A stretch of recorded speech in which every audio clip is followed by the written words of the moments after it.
Welcome to Right versus Left News, your daily briefing on the stories that matter, told from both sides of the aisle. I'm your AI host, Chris, and each day I bring you the most important political and cultural news, with perspectives from conservative and progressive voices. No spin, no agenda, just the facts and the opinions that shape our national conversation. Let's dive in. Here's what we're watching. Wednesday, February 18th, 2026. First, Maryland's governor signed an emergency law ending local police partnerships with ICE statewide. Second, Belgium summoned the U.S. ambassador after he accused officials of anti-Semitism in a social post, an unusual spat between close allies. Third, a federal judge ordered the Park Service to restore an exhibit about slavery at a historic George Washington site in Philadelphia. Fourth, day 2 of US, Ukraine, and Russia talks in Geneva brought no breakthrough as President Zelensky complained of US pressure.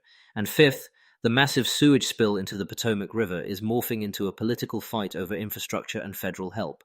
We'll break down what happened and how the right and left see it right now. Before we jump into today's stories, a quick word from our sponsors. This episode is brought to you by Family GPT, the AI chat platform actually designed for kids. If your children are curious about ChatGPT, but you're worried about what they might see, Family GPT gives you full parental controls, content filtering, and the ability to align responses with your family's values. Whether Christian, Muslim, Jewish, secular, and many more. Monitor every conversation, set usage limits, and let your kids explore AI safely. No ads, no data selling, complete privacy. Sign up free at familygpt.chat. Thanks to our sponsors for supporting Right vs. Left News. Now, let's get to the headlines. Let's start in Maryland. On Tuesday, February 17th, Governor Wes Moore signed an emergency bill ending all 287G agreements, the formal partnerships between local law enforcement and U.S. Immigration and Customs Enforcement. 9 sheriff's offices have to cut ties immediately.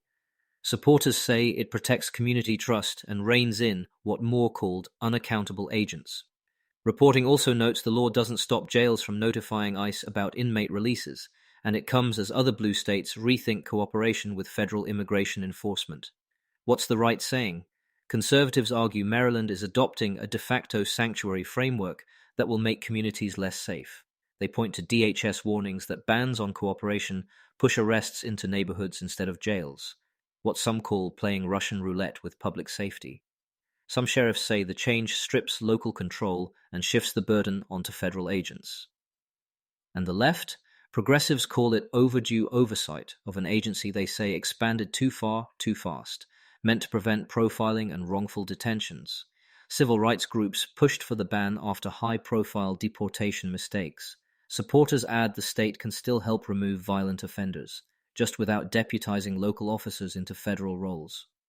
Now to Belgium. Belgium summoned the U.S. ambassador, Bill White, after he accused Belgian officials of anti-Semitism tied to an investigation into unlicensed ritual circumcisions by 3 Mohels. Brussels reminded him about non-interference and separation of powers. White said he was defending religious freedom and didn't see a need to apologize. It's an unusual dust-up between close allies, and part of broader strains in transatlantic relations. On the right, commentators back the ambassador's hard line, framing it as a principled defense of Jewish religious practice and a push against rising anti-Semitism in Europe. They note his view that citing domestic law shouldn't excuse curbs on religious rights. On the left, critics warn that personal broadsides from political appointees can undercut diplomacy and alienate partners the US needs on Ukraine and tech regulation. Belgian officials say the case is about medical licensing, not faith, and argue accusations of anti-Semitism shouldn't be wielded as political cudgels. To Philadelphia.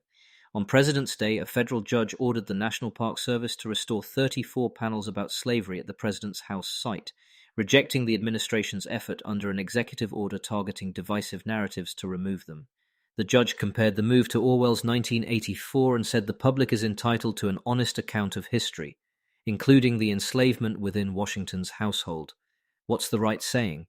Supporters of the administration cite its Restoring Truth and Sanity to American History directive, which aims to purge federal displays of what it calls ideological distortion and present a more uplifting view of American heritage, arguing elected leaders have authority over federal exhibits. And the left? Liberals hail the ruling as a check on political interference in public history. They argue removing slavery narratives sanitizes the past and violates agreements with local partners. The court emphasized that the exhibits are a memorial to enslaved people whose stories shouldn't shift with political winds. We'll be right back with more of today's news after this brief message. This episode is brought to you by Family GPT, the AI chat platform actually designed for kids. If your children are curious about ChatGPT, but you're worried about what they might see, Family GPT gives you full parental controls, content filtering, and the ability to align responses with your family's values. Whether Christian, Muslim, Jewish, secular, and many more. Monitor every conversation, set usage limits, and let your kids explore AI safely. No ads, no data selling, complete privacy. Sign up free at familygpt.chat. Thanks again to our sponsors. Now back to the news. To Geneva now. Day 2 of US, Ukraine, and Russia talks continued with US envoys facilitating working groups after earlier sessions in Abu Dhabi. Officials describe meaningful progress, but there's no concrete deal. Ukraine's defense chief said the focus is on mechanisms while the fighting grinds on. President Zelensky told reporters the US is pressing Kyiv too hard, rejecting any plan that would cede additional Donbas territory not already occupied by Russia. On the right, you'll hear arguments that pushing for a negotiated settlement, however imperfect, could stop the bloodshed and refocus US resources. Officials highlight Secretary Rubio's message that President Trump wants a solution that ends the killing, while Europeans remain skeptical of earlier drafts but open to revisions. On the left, progressives warn against pressuring Ukraine into concessions that undermine sovereignty and set a dangerous precedent. They echo Zelensky's resistance to surrendering more of Donbas and push for any deal to include durable security guarantees and accountability for Russian aggression.